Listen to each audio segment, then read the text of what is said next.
হয়েছেটা কি ওনার? ম্যাম ওর প্রাণ সংশয় হয়েছে, কেউ ওকে মারতে চায়। ম্যাম প্লিজ ওনাকে বাঁচিয়ে নিন ম্যাম প্লিজ। উনি কি এখন আপনার সঙ্গেই আছেন? না ম্যাম, ম্যাম এই মুহূর্তে উনি ওনার গাড়িতে আছেন, ওই সাব স্ট্যান্ড রোডের পাশে পুরনো যে পোস্ট অফিস আছে ওখানে। আচ্ছা শুনুন ম্যাম, দেখুন আমাদের দুজন অফিসার ওই এরিয়াতেই আছে। আপনি আপনার গাড়ির ডিটেলসটা বলুন। হোয়াইট ব্যাস্টার আছে আর গাড়ির নাম্বার হলো 2536। ম্যাম ওনাকে আপনি বাঁচিয়ে তো নেবেন ম্যাম। আপনি চিন্তা করবেন না, আপনার হাজবেন্ডের কিচ্ছু হবে না। ওকে? প্রবীর, অভিজিৎকে ফোন করো আর ওকে গাড়ির ডিটেলসটা দিয়ে দাও। ওকে বলো যে ব্যাপারটা আর্জেন্ট।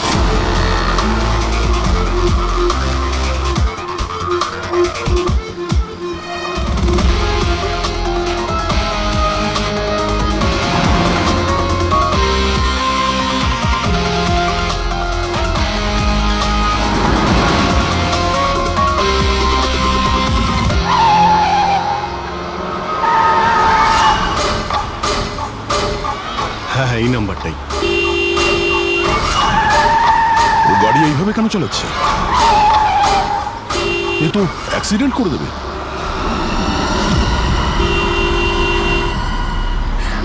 আমাকে ক্ষমা করে দাও, আমাকে ক্ষমা করে দাও, আমি মরতে চাই না, আমাকে ক্ষমা করে দাও। কার সঙ্গে কথা বলছে? গাড়িতে তো কেউই নেই। আরে বিনীত, কার সঙ্গে কথা বলছো? গাড়িতে তো কেউ নেই। হয়ে গেছে তোমরা, তোমরা দেখতে পাচ্ছ না এতগুলো লোক আমাকে ডাকছে? করছে কি? আমাকে ক্ষমা করে দাও, আমি মরতে চাই না। মনে হচ্ছে। বিনীত, বিনীত, বিনীত, তোমার অ্যাক্সিডেন্ট হয়ে যাবে, গাড়িটা থামাও বলছি।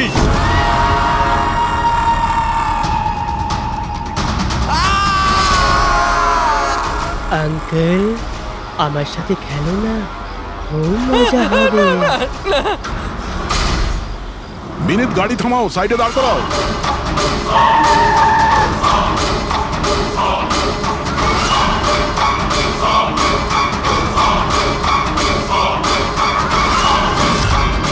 দাঁড়িয়ে যাও বিনীত, বিনীত, বিনীত।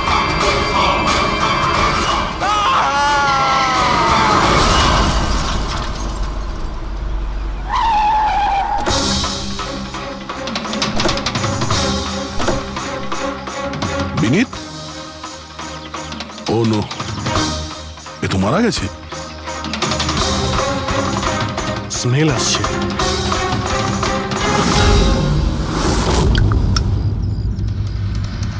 মদ। ড্রিঙ্ক করে গাড়ি চালাচ্ছিল, কিন্তু ও গাড়িতে কথা বলছিল কার সাথে? মদের নেশায় ভুলভাল বকছিল। মদ খেলে তো এটাই হয়, অ্যাক্সিডেন্ট। আপনি তো আমাকে কথা দিয়েছিলেন না যে বিনীতের কিছু হবে না, তো এটা কি হয়ে গেল? দেখুন ম্যাডাম, যদি ওনার অন্য কোনো দের হাত থেকে প্রাণ সংশয় থাকতো আমরা ওনাকে নিশ্চয়ই বাঁচাতাম, কিন্তু উনি তো নিজেই মদ খেয়ে গাড়ি চালাচ্ছিলেন। আপনি তো জানেন এটা কতটা ডেঞ্জারাস। না, ওনার প্রাণ ওনার নিজের জন্য যায়নি, বরং তাদের জন্য গেছে যারাও এতদিন ধরে ওকে বিরক্ত করছিল। কারা? সকাল সন্ধে ঘুমিয়ে জেগে সব সময় ওকে বিরক্ত করত। উনি এতটাই চিন্তিত হয়ে গিয়েছিলেন যে উনি নিজের বিজনেসেও পুরোপুরি নজর দিতে পারছিলেন না। কোন লোকের কথা বলছেন আপনি? একটু পরিষ্কার করে বলুন। ম্যাম, বিনীতের মৃত্যু আমাদের সামনে হয়েছে, আর ওই সময় ও ছাড়া গাড়িতে কেউ ছিল না। তাহলে ওর মৃত্যুর দোষ আপনি অন্য কারোর ঘাড়ে চাপাচ্ছেন কেন? কারণ ওনার খুন হয়েছে, মার্ডার, এটা মার্ডার। মার্ডার হয়েছে? আপনি কি জানেন কারা করেছে এটা? আত্মারা। হতে পারে আপনারা ওই আত্মাটাকে দেখতে পাননি, কিন্তু বিনীত ওদের পরিষ্কার ভাবে দেখতে পেত। সিআইডিরা আত্মাটাত্মায় বিশ্বাস করে না। আপনিও মানতেন স্যার, যদি আপনি 2 সপ্তাহ আগের ঘটনাটা দেখে থাকতেন। লীলা ওঠো, ওঠো লীলা, লীলা ওঠো। বিনীত, বিনীত,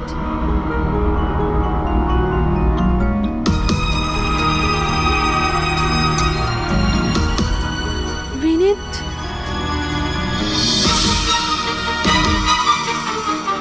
বিনীত, কি হয়েছে বিনীত? ওই দেখো, আলমারির ওপরে। কি আছে ওখানে বিনীত? লীলা, আলমারির উপরে কেউ আমাকে দেখছে, আমাকে শুতে দিচ্ছে না। বিনীত ওখানে কিচ্ছু নেই, কিচ্ছু নেই। তুমি না নিশ্চয়ই কোনো খারাপ স্বপ্ন দেখেছো। চলো শোবে চলো। আমি কোনো স্বপ্ন দেখিনি। ওই দেখো এখনো দেখছে আমাকে। তুমি কেন দেখতে পাচ্ছ না? বিনীত ওখানে কিচ্ছু নেই। তোমার শরীর ঠিক নেই বিনীত, চল তুমি এসে শুয়ে পড়ো চলো। কিচ্ছু নেই বিনীত, তুমি না খারাপ স্বপ্ন দেখেছো তার জন্য এরকম হচ্ছে। সরি সরি, আমাকে ক্ষমা করে দাও প্লিজ। 1 মিনিট। আর এই বিনীত কি কারণে ক্ষমা চাইছিল? এটা তো আমিও জানি না স্যার। বিনীত কাজ কি করতো? স্যার ওনার কোম্পানি হসপিটালে মেডিকেল ইকুইপমেন্ট সাপ্লাই করতো। আপনি শিওর যে ওই বিনীতকে খুন আত্মাই করেছে? স্যার আমার আগে তো এটা মনে হয়নি, কারণ না তো আমি কোনোদিন কোনো আত্মা দেখেছি আর না কোনোদিন কোনো আওয়াজ শুনেছি। কিন্তু পরে আমার বিনীতের কথাই বিশ্বাস হতে লাগলো সেও সত্যি কথা বলছে।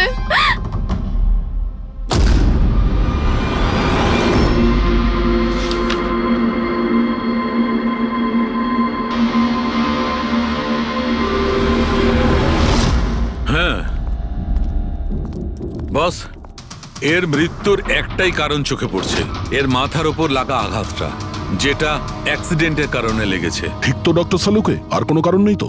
হ্যাঁ, দয়া, ভিসারের স্যাম্পলকে চেক করা এখনো বাকি আছে, কিন্তু প্রাইমা ফেসি তো এটাই বলছে মৃত্যুর কারণ অ্যাক্সিডেন্ট। আর বস এর রক্তের মধ্যে আমি অ্যালকোহল অনেকটা বেশি মাত্রায় পেয়েছি। ও, আমার মনে হচ্ছে সেই কারণেই ওর হ্যালুসিনেশন শুরু হয় আর ও ধাক্কা মেরে দেয়। তার মানে হলো এটা কোনো খুনের ব্যাপার নয়। আমরা চাইলেই ওদের বডিটা ফেরত দিয়ে দিতে পারি। যদি কোনো ডাউট থাকে সেটা ভিসারের স্যাম্পল থেকে জানা যেতে পারে। কি জানি স্যার, আমার কেমন যেন মনে হচ্ছে যে এই কেস অতটা সোজা নয়। কারণ আমরা যখন লীলাকে জিজ্ঞাসা করলাম যে এই বিনীত কার কাছে ক্ষমা চাইছিল, তখন কথাটা এড়িয়ে গেল। আমরাও কি শেষকৃত্যে যাব নাকি?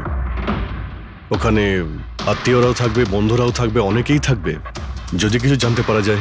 যাও, নিশ্চয়ই যাবে ফিউরালে।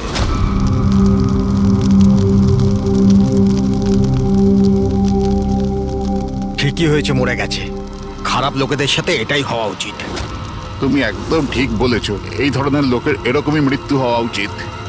ব্যাস, আর ওই দিনটার অপেক্ষা করছি যেদিন ওই দুজনেরও চিতা জ্বলতে দেখব। ওই দিন আমি তোমাদের দুজনকে অনেক বড় পার্টি দেব। কি সমস্যা কি তোমার? হ্যাঁ, এখানে একটা শোক পালন করার জায়গায় উৎসব পালনের কথা বলছো তোমরা? কেন করব না উৎসব? আরে আসল উৎসব তো সেদিন হবে যেদিন এই দুজনেরও চিতা জ্বলবে। ওরা দুজনে চিতায় উঠুক কি না উঠুক, তুমি সিআইডি রাতে ঠিকই আসবে। স্যার, আপনারা যদি সিআইডির লোক হন তাহলে অপরাধীদের সাহায্য করার বদলে আমাদেরকে ন্যায় বিচার দেওয়া উচিত। 1 মিনিট। কি বলতে চাও পরিষ্কার করে বলো। স্যার, আমার নাম পুনিত, আর আমার বাবা পার্পল হসপিটালে ভর্তি ছিল। ভেন্টিলেটরে ছিলেন। ডাক্তারবাবু, নার্স, ডাক্তারবাবু কোথায়? Relax. আমার বাবা মারা যাবে এক্ষুনি। প্লিজ প্লিজ ডাক্তারবাবুকে বলুন। কি হয়েছে? কেন চিৎকার করছেন? চিৎকার করবো না তো কি করবো? আমার বাবা ওখানে মারা যাচ্ছে, আর আপনাদের স্টাফ এখানে বসে মাছি মারছে। আপনি আগে শান্ত হন প্লিজ। আপনি পেশেন্টের কাছে যান, আমি দেখছি। তাড়াতাড়ি করুন প্লিজ। হ্যাঁ, ম্যাম, একটা ঘটনা ঘটে গেছে। কি সমস্ত হয়েছে? ভেন্টিলেটর এক এক করে বন্ধ হচ্ছে। কি? হ্যাঁ ম্যাডাম, আমাদের দুজন ডাক্তার ম্যানুয়ালি অক্সিজেন দেওয়ার চেষ্টা করছে। ম্যাডাম, সবার সাথে এরকম হওয়াটা ঠিক নয়। যদি ভেন্টিলেটর ঠিক না হয় তাহলে পেশেন্টরা মরে যাবে। আরে আস্তে বলো। আরে এটা হসপিটালের রেপুটেশনের ব্যাপার। এটা যদি পেশেন্টের বাড়ির লোকেরা জানতে পারে না, তাহলে একটা ঝামেলা হয়ে যাবে। ডক্টর, আপনারা প্লিজ 2 মিনিট সময় দিন, আমরা সলিউশন বার করছি। ম্যাম, এক এক করে সব ভেন্টিলেটর বন্ধ হয়ে যাচ্ছে। তুমি যাও, বাকি ওয়ার্ডসগুলো চেক করো, যাও। Okay ma'am. আরে ওই আমাদের সাপ্লায়ার বিনীতকে ফোন করো না, ওই সব কিছু ব্যবস্থা করে দেবে। প্লিজ টেনশন নেওয়ার কোনো ব্যাপার নেই। ডক্টর মেহেক, হচ্ছে কি এসব? স্যার, ভেন্টিলেটর সব বন্ধ হয়ে গেছে স্যার। আপনারা প্লিজ শান্ত হন, আমি কথা বলছি। স্যার, এক এক করে সমস্ত ভেন্টিলেটর বন্ধ হয়ে যাচ্ছে স্যার। কি, এটা কিভাবে হতে পারে? তো কোনো হসপিটালে ফোন করো না, ওখান থেকে আনাও। আরে রাজা, ফোন লাগাও। আর মেহেক, একটা কাজ করো, এখানে যে টেকনিশিয়ান আছে ওকে ডাকো। রাজা, কি হলো তোমার? তুমি কি শুনতে পাচ্ছ না স্যার কি বললেন? আপনারা কি ডিসকাস করে টাইম ওয়েস্ট করছেন? আমার বাবা মারা যাবে ওখানে। আপনি প্লিজ একটু শান্ত হন, আমরা এক্ষুনি যাচ্ছি। Please ma'am ma'am ma'am very bad news. দুটো পেশেন্টের জীবন চলে গেছে, 5টা পেশেন্ট খুব ক্রিটিক্যাল অবস্থায় আছে। স্যার আজ আমাদের পরিবারের লোক আমাদের সাথে নেই, এর জন্য দায়ী শুধুমাত্র এই 3 জন লোক, বিনীত, মেহেক আর রাজা। আচ্ছা, এই বিনীত তো ইকুইপমেন্ট সাপ্লাই করতো, তাই না? হ্যাঁ স্যার। আর বাকি দুজন? স্যার যেদিন এই ঘটনাটা ঘটেছিল সেদিন মেহেক ডক্টর ইনচার্জ ছিল, আর রাজা হসপিটালে অ্যাডমিন সামলাতো। আচ্ছা, এনারা দুজনই কি শুধু হসপিটাল থেকে এসেছেন নাকি ওখান থেকে আরো অনেকে এসেছেন? এসছে স্যার, ওই হেড নার্স পরিণীতা, ওই শেখর যে মেনটেন্যান্সে ছিল, আর উনি ডক্টর কেদার, এই হসপিটালের মালিক। ঠিক আছে, এখন শান্ত হয়ে যাও। আমরা এই মামলার গভীরে যাব। যদি তোমার বাবার সঙ্গে কোনো অন্যায় হয় তো ন্যায় বিচার তুমি নিশ্চয়ই পাবে।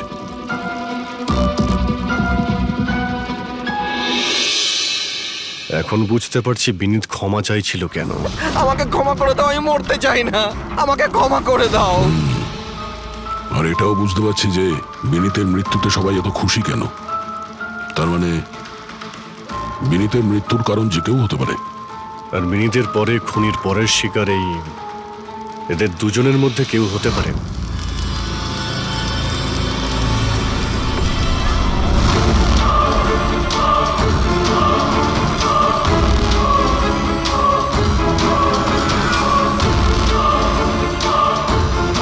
আমাকে ক্ষমা করে দাও। তুমি আমাকে কেন মরতে দিলে? আমার পিছু নিও না।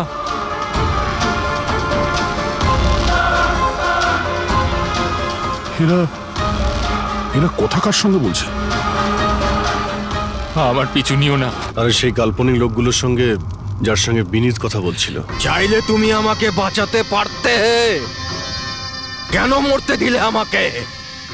এবার তুমিও মরার জন্য তৈরি হয়ে যাও। আর এই মহিলারও একই কেস মনে হচ্ছে। ছাড়, ছাড় আমায়, ছাড় আমায়, আগুনের দিকে টানিস না। আমার কোনো দোষ নেই এতে। ছাড়, ছাড়, ছাড়, ছাড় আমায়, ছাড় আমায়, ছাড়, ছাড়, টানিস না আমায় আগুনের দিকে, ছাড়। আরে কি করছো নাকি? কি করছো? এদিকে এসো। আরে তুমি কি করছিলে? হ্যাঁ, আমি একটু ডিস্টার্ব আছি, এতে আপনারা কি করবেন? আমার ডিস্টারবেন্সের সাথে আমায় নিজেকেই লড়তে হবে। তুমি এদিকে এসো, একটু দূরে দাঁড়াও, ওই দিকটায় যাও। তাহলে অনেক লোক আছে যারা বিনীতের মৃত্যু সংবাদ শুনে আনন্দিত। হ্যাঁ হ্যাঁ স্যার। আর এখন ওরা মেহেকার রাজার মৃত্যুর খবর শুনতে চাইছে। রাজা আর মাহাকের ব্যবহারটাও খুব একটা নর্মাল লাগছিল না স্যার, অনেকটা ভয়ে ভয়ে ছিল স্যার, বিনীতের মতো। স্যার, ভিসারের স্যাম্পলের রিপোর্ট চলে এসেছে। গুড। কোনো গন্ডগোল আছে? হ্যাঁ, একজন সাধারণ মানুষের রক্ত যতটা লাল হয়, বিনীতের রক্ত তার থেকে অনেক বেশি লাল ছিল। ও, এখন বুঝতে পারছি যে বিনীত কেন আত্মা দেখতে পেল। কেন স্যার? পুরবী, মানুষের রক্ত যখন সাধারণের থেকে অনেক বেশি লাল হয়, তার মানে এইটা দাঁড়ায় যে ওই মানুষটি অনেক বেশি দীর্ঘ সময় ধরে কার্বন কম্পাউন্ডের সংস্পর্শে ছিল। আর এই কার্বন কম্পাউন্ডের কারণেই ওর হ্যালুসিনেশন হতো ভীষণ ভাবে। তার মানে কেউ জেনে শুনে বিনীতকে ওই কার্বন কম্পাউন্ডের সংস্পর্শে এনেছিল, যার ফলে বিনীতের মানসিক অবস্থা খারাপ হয়ে গেল আর ওর মৃত্যুর কারণও হয়ে গেল। স্যার, খুনি এই কার্বন কম্পাউন্ড পেল কোথায়? এই আমাদের আশেপাশেই সব জায়গায় কার্বন কম্পাউন্ড ছড়িয়ে আছে। মডার্ন জীবনে আমরা যতগুলো মেশিনারি ব্যবহার করছি, ওই সবগুলো, প্রায় সবগুলো কার্বন কম্পাউন্ড ছড়ায়। হ্যাঁ, যে কেউ মেশিনের উপর এরকম কারুকার্য করে এটা করতেই পারে। তার মানে বিনীত গাড়িতে বসার আগে এরকম কোনো কেমিক্যালের সংস্পর্শে এসেছিল, যার জন্য ওর এইসব হ্যালুসিনেশন এইসব হচ্ছিল। স্যার ঠিক কথা বস। গাড়িটার এক্সস্ট সিস্টেমটা চেক করতে হবে। গন্ডগোলটা ওখানেই হয়েছে।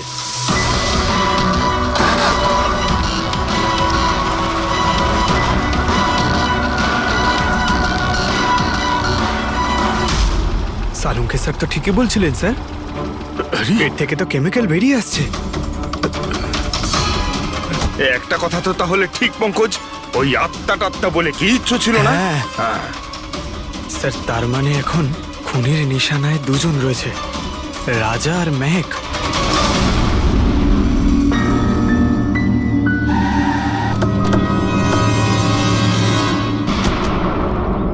শ্মশানে রাজার ব্যবহারটা খুব একটা ঠিক ছিল না, এখনো ওর মানসিক অবস্থা ঠিক নয়। আরে স্যার, দরজা তো খোলা। আচ্ছা, খুনি রাজার কাছে পৌঁছে যায়নি তো? এসব কি হচ্ছে?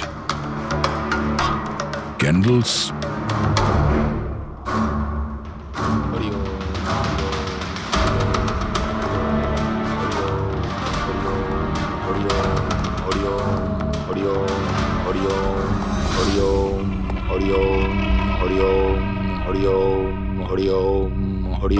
রাজা,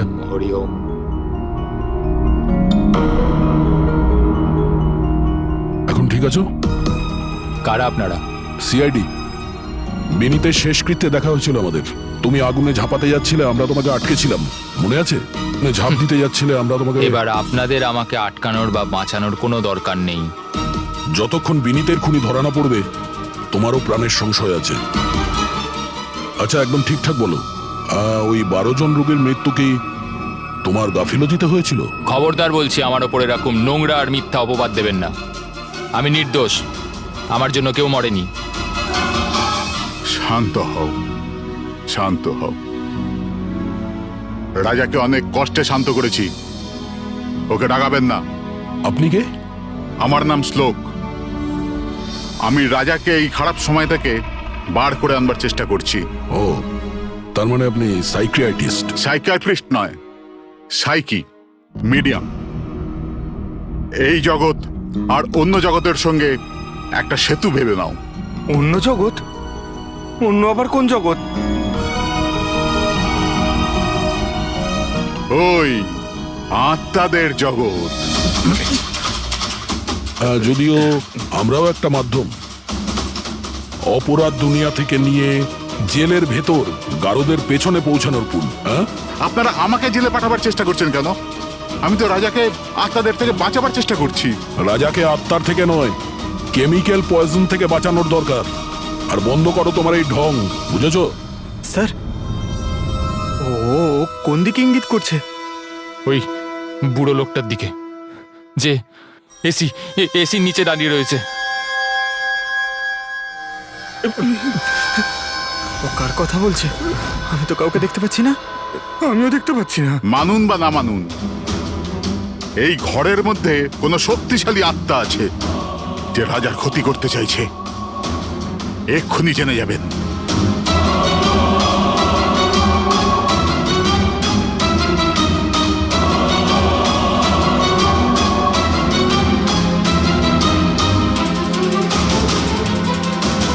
মিটার দিয়ে আত্মা দেখা যাবে?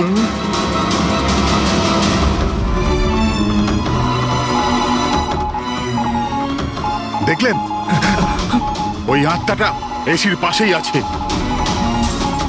আমার ইএমএফ মেশিন মিথ্যে বলবে না।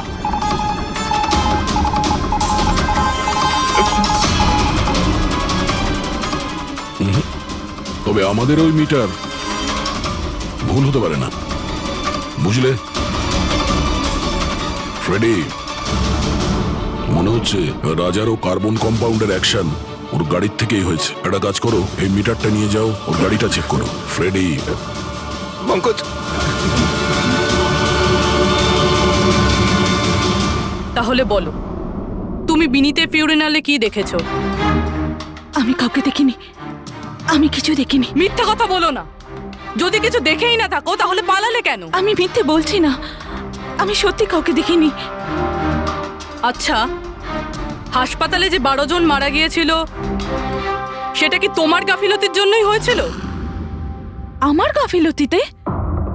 দেখুন, আমার দ্বারা যতটা সম্ভব আমি সব চেষ্টা করেছি। আমি ডাক্তার কেদারের সঙ্গে কথা বলেছিলাম, কিন্তু উনি তো কোনো অ্যাকশনই নিলেন না। তাহলে আমি আর কি করতে পারি? আচ্ছা, তার মানে হলো এটা ডক্টর কেদারের ভুল। ওনার থেকেও তো বেশি দোষ ছিল ওই রাজা।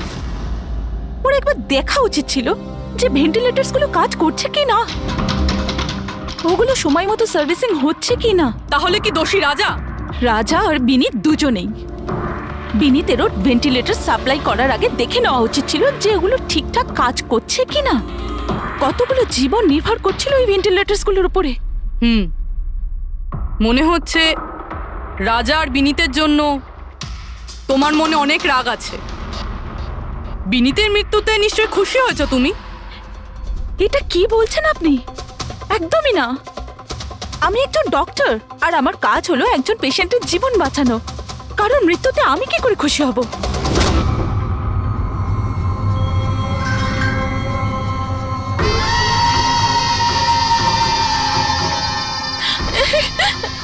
ও আবার এসে গেছে, আবার এসে গেছে। কিন্তু কিন্তু এখানে তো কেউই নেই। পিছনে। আরে এখানে কেউই নেই। দেখো, তুমি ভয় পেও না। যত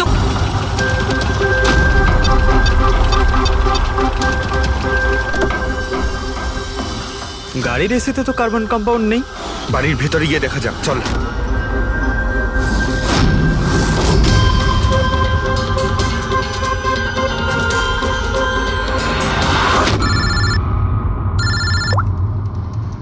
হ্যাঁ পূরবী, মেহেকের বাড়িতে কোনো কেমিক্যাল পাওয়া যায়নি? ঠিক আছে, যতক্ষণ ওই খুনি ধরা না পড়ে ততক্ষণ তুমি ওর সঙ্গেই থাকো, ঠিক আছে? স্যার, হ্যাঁ, কার্বন কম্পাউন্ড এখানে কোথাও নেই। কোথাও কোনো কেমিক্যাল পাওয়া যাবে না। বিজ্ঞানের জগৎ আর কেমিক্যালের জগতের বাইরেও আর একটা জগৎ আছে, মানুন অথবা না মানুন। চুপ, মুখ বন্ধ। যতক্ষণ বলতে না বলবো মুখ খুলবে না। রাজাবাবু, আপনার ভয়ের কোনো কারণ নেই। আমরা আছি এখানে। যতক্ষণ না ওই খুনি ধরা পড়বে সিআইডি আপনার সঙ্গেই আছে। আমার সিআইডির দরকার নেই। ইনি রয়েছেন না আমার সুরক্ষা করার জন্য। আরে এটা কিভাবে সম্ভব? না রাজার বাড়িতে কেমিক্যাল পাওয়া গেছে আর না মেহেকের বাড়িতে পাওয়া গেছে। এটা কি করে সম্ভব? স্যার, আমরা রাজার বাড়িটাকে ভালো করে চেক করেছি, এক একটা কোণা দেখেছি, ওই গাড়িটাও চেক করেছি, কোথাও কিছু পাওয়া যায়নি। হ্যাঁ, কিন্তু দয়া, যদি কোনো কেমিক্যাল ব্যবহারই না হয়ে থাকে তাহলে রাজা আর মেহেকের হ্যালোজুলেশন হলো কি করে? কোনো তো একটা কারণ থাকবে। আর স্যার, যেভাবে বিনীতের কারের এসিতে কেমিক্যালের ব্যবহার করা হয়েছে, এটা কোনো আনপ্রফেশনাল কেউ করেছে বলে আমার মনে হয় না। একটা কাজ করা যাক, যারা মারা গেছে তাদের বাড়িতে দেখো, হয়তো কেউ থাকতে পারে যে কেমিক্যালের বিষয়ে খুব ভালো করে জানে, বা কেউ কেমিক্যালের এক্সপার্ট। আর হ্যাঁ, হসপিটালের ওই স্টাফকে ডাকো। চিফ নার্স যে আছে না, হেড নার্স পরিণীতা, আর হেড টেকনিশিয়ান শেখর, আর মালিক কেদার, তিনজনকেই ডাকো। স্যার, দেখা যাক।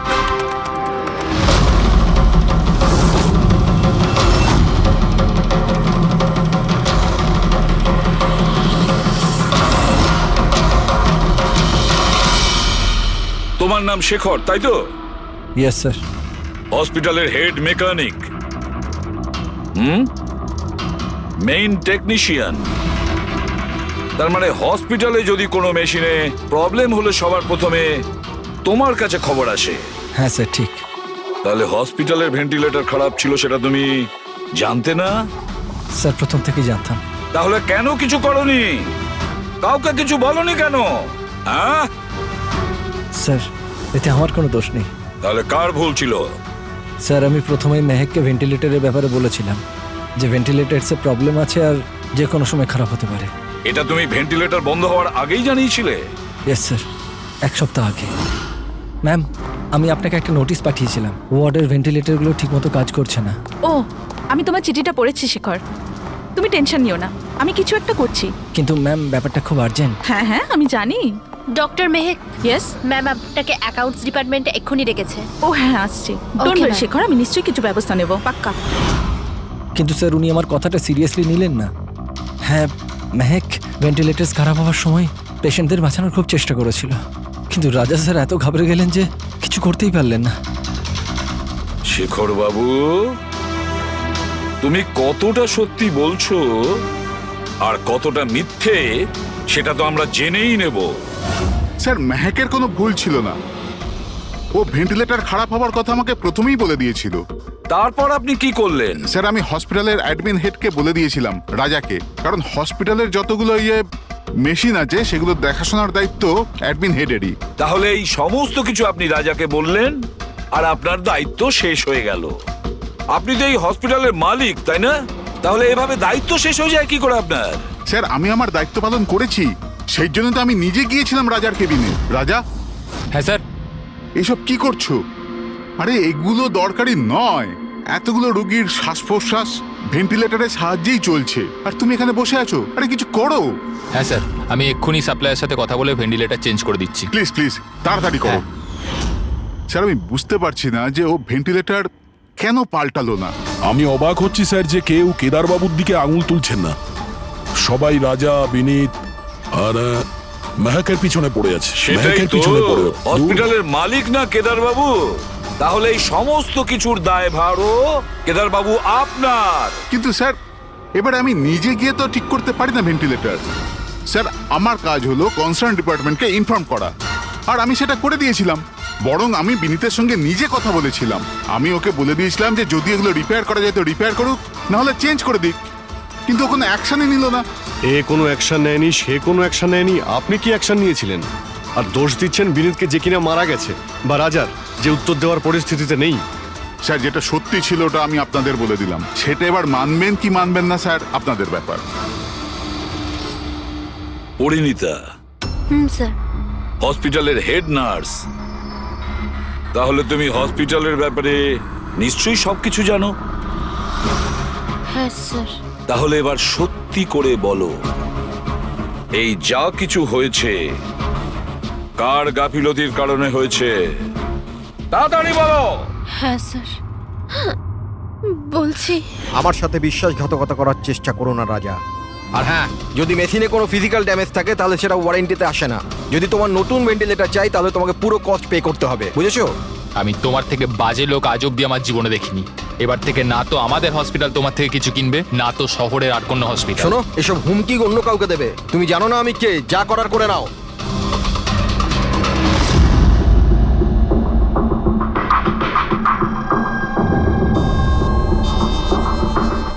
এই যা কিছুই হয়েছে এই রাজা আর বিনীতের ঝগড়ার কারণেই হয়েছে। দুজনে ঝগড়াতে স্যার এতগুলো লোকের প্রাণ চলে গেল। তবে নতুন ভেন্টিলেটরের ব্যবস্থা রাজার করা উচিত ছিল। স্যার এই রোগীদের পরিবারের মধ্যে 3 জন এমন আছে যারা কেমিক্যাল ইঞ্জিনিয়ারিং করেছে। আচ্ছা 3 জন? তাহলে ওদের ঠিকুজি কুষ্টি বের করো, দেখি কি আছে।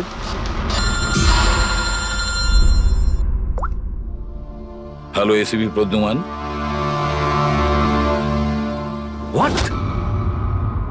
ঠিক আছে, আমরা এক্ষুনি পৌঁছচ্ছি। কি হয়েছে স্যার? রাজা মারা গেছে।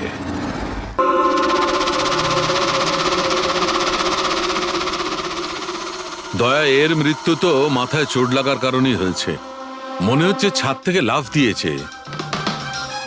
হতে পারে হ্যালুসিনেশন এত জোরে হয়ে গেছে যে ঘাবড়ে গিয়ে রাজা উপর থেকে ঝাঁপ মেরে দিয়েছে। আর তুমি খেয়াল রাখছিলে না এর? এই খেয়াল রেখেছো তুমি? হ্যাঁ স্যার রাজা তো একদম শান্ত হয়ে শুয়ে পড়েছিল। আমি কি করে জানবো যে হঠাৎ করে উঠে পড়বে আর আত্মহত্যা করে ফেলবে? যখন এটা হয়েছিল তুমি কোথায় ছিলে? হ্যাঁ স্যার আমি অন্য ঘরে শুয়েছিলাম। তখনই আমি রাজার জোরে জোরে চিৎকার শুনলাম। আমি এই আত্মাদের সহ্য করতে পারছি না, আমার নিস্তার চাই, মুক্তি চাই। আর যতক্ষণ আমি ওর কাছে পৌঁছবো ততক্ষণ ও ছাদ থেকে পড়ে গেছে। বাহ, কি অদ্ভুত ব্যাপার। রাজাকে একলা রেখে তুমি নাকে তেল দিয়ে ঘুমোচ্ছিলে? হ্যাঁ আমি তো মনস্থির করেই ছিলাম ঘুমোবো না। কে জানে কিভাবে ঘুমিয়ে পড়লাম। নিশ্চয়ই আমাকে ওই আত্মাগুলোই ঘুম পাড়িয়ে দিয়েছিল। আপনি এটা দেখুন স্যার, মিটারের রিডিং কত বেড়ে গেছে। আমারও কিন্তু একটু ক্লান্তি ভাব লাগছে স্যার। আর দ্বিতীয়বার যদি আমাকে এই মিটার দেখিয়ে দিস না তাহলে মনে রাখিস। দয়া 1 মিনিট ভাই, একটু মিটারটা দেখি। এই নিন। এই মিটারটা আমি রাখছি। হ্যাঁ, আমি ফেরত দিয়ে দেবো পরে। ঠিক আছে স্যার, কিন্তু দিয়ে দেবেন। হ্যাঁ দিয়ে দেবো দিয়ে দেবো। বরং এখন তুমি বাড়ি গিয়ে একটু আরাম করো। ক্লান্ত হয়ে গেছো, একটু দুর্বলও লাগছে। হ্যাঁ হ্যাঁ স্যার। ঠিক মতো ঘুমও হয়নি, যাও যাও আরাম করো। এটা কি ডক্টর সালুকে? ও ওকে যেতে দিলেন আর এই মিটারটা রেখে দিলেন। দয়া, এই যে মিটারটা না, এটা খুব কাজের জিনিস।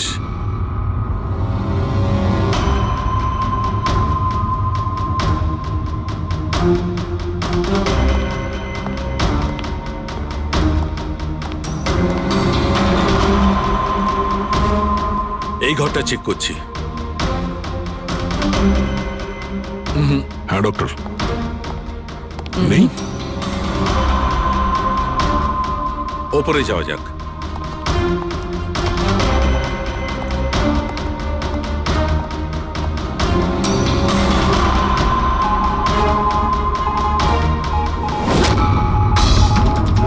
আরে সালুঙ্কে স্যার সাবধানে, এই নিডলটা তো একেবারে জঙ্গলি ঘোড়ার মতো দৌড়চ্ছে। মাই গড, আমরা এখানে এইভাবে দাঁড়িয়ে থাকতে পারি না দয়া, আমাদের প্রোটেক্টিভ পোশাক পরতে হবে। প্রোটেক্টিভ গিয়ার্স, ওটা কি কারণে ডক্টর? আরে দয়া, আমাদের সুরক্ষার জন্য।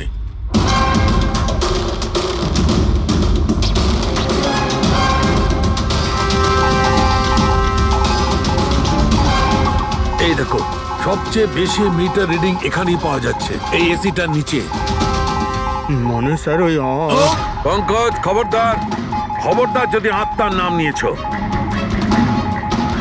স্যার এই মিটারটা কোন দিকে ইঙ্গিত করছে? বলছি বলছি, বাইরে চলো বাইরে চলো।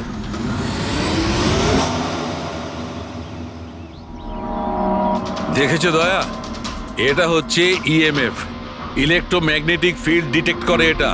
ইলেকট্রোম্যাগনেটিক ফিল্ডস, এগুলো তো আজকাল সব ইলেকট্রিক অ্যাপ্লায়েন্সের মধ্যে হয় ডক্টর, টিভি, ফ্রিজ।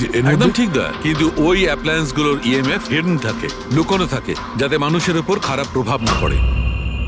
কি খারাপ প্রভাব? এইটার কারণে লোকেদের নশিয়া হতে পারে, ঘুম না হতে পারে, মন খারাপ হতে পারে, আর যদি অনেকক্ষণে সংস্পর্শে থাকে তাহলে হ্যালুসিনেশন হওয়াটা কোনো বড় কথা নয়। ও, তার মানে রাজার এই হ্যালুসিনেশন কোনো কেমিক্যালের জন্য হয়নি, নিজের ঘরের ইলেকট্রনিক জিনিসপত্রের জন্যই হয়েছে, কারণ ওগুলোর ইএমএফ ঢাকা ছিল না। একদম। তার মানে কেউ জেনে বুঝে এগুলোকে গন্ডগোল করে দিয়েছে। হতে পারে দয়া, এমনিতেই রাজা মনে মনে খুব কষ্ট পাচ্ছিল, খুব দুঃখ পেয়েছিল রোগীদেরকে বাঁচাতে পারেনি বলে, সেই জন্য হ্যালুসিনেশন ওর কাছে আফসোসের রূপে ধরা দিয়েছিল। হতে পারে এই অনুতাপের জন্য বিনীতেরও মৃত্যু হয়েছে। একদম ঠিক। আর ওই অশোক, ওরও দুর্বলতা সেই জন্যই মনে হচ্ছিল, যেহেতু ও এই ইএমএফ এর সংস্পর্শে অনেকক্ষণ ছিল। এখানে ওই কার্বন কম্পাউন্ড পাওয়া যায়নি বাড়িতে। এটা কি করে দয়া? কারণ এখানে তো ইএমএফ এর ব্যবহার হচ্ছিল, আর সবচেয়ে বেশি রিডিং উঠছিল বেডরুমে এসির কাছে। তার মানে বেডরুমের এসিতে কোনো কারুকাজ করা হয়েছে। তাহলে তুই মেহকের বাড়িতে ওই ইএমএফ হনো। আমার তাড়াতাড়ি পুরবীকে ইনফর্ম করতে হবে।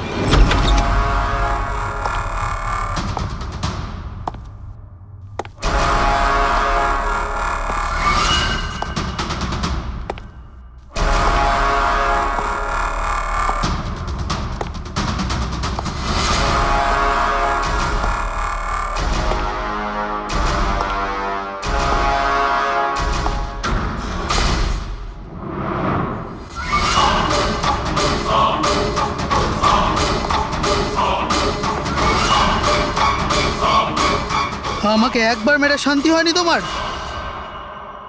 আমাকে আবার মারতে এসেছো?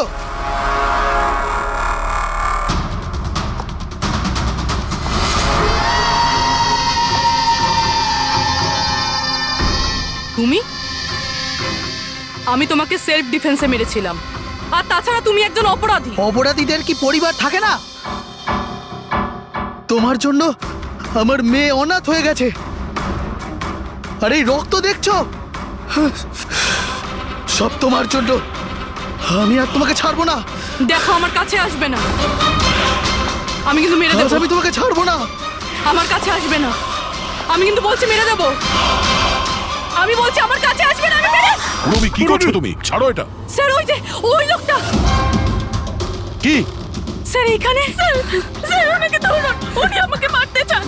এক মিনিট, আগে এখান থেকে বাইরে চলুন। তাড়াতাড়ি চলো, প্লিজ তাড়াতাড়ি, প্লিজ তাড়াতাড়ি, ফার্স্ট। এই হলো সেই তিনজন যাদের সম্পর্ক কেমিক্যাল ইঞ্জিনিয়ারিং এর সঙ্গে আছে, সুহাস, দীপক আর কিশোর। খুনি এদের মধ্যে যে কেউ হতে পারে।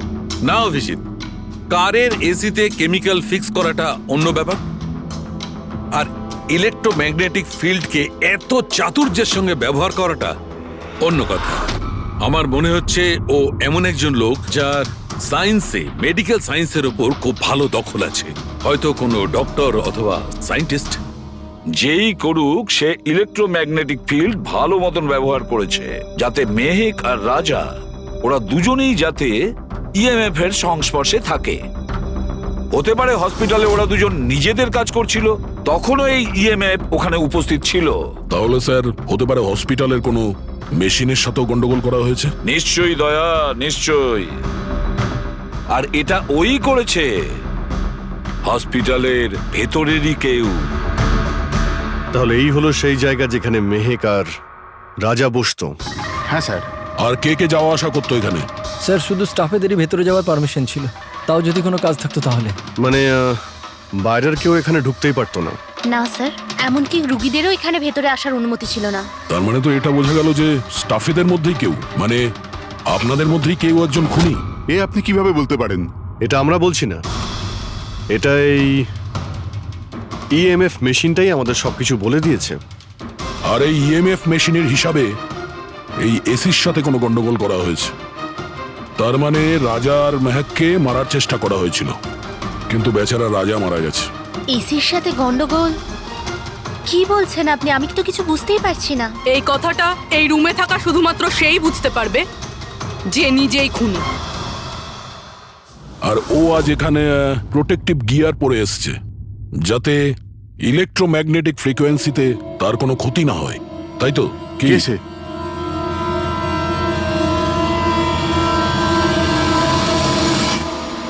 এদিকে এসো।